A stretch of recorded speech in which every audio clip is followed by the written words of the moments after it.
on kõva vee välja surve, ma arvan. Võiks oletada, kui surveprompidega tegemist on. Aga nüüd siis rampide klassis teise koha võidab tänavu Künde spordiklubi esimene võistkond koosseisus Mihkel Ojamets, ühistab ülesanne, et te saate auhinnad ka. Mihkel Ojamets, Rando Raudsepp, Mattias Puusepp, Jarmo Oberst, Aivar Hussar ja Siim Kivas. Rampide klassis teine koht.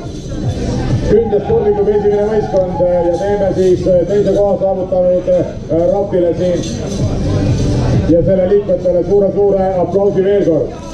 Künde spordiklubi esimene võistkond ja rapide klassi tänavune teine.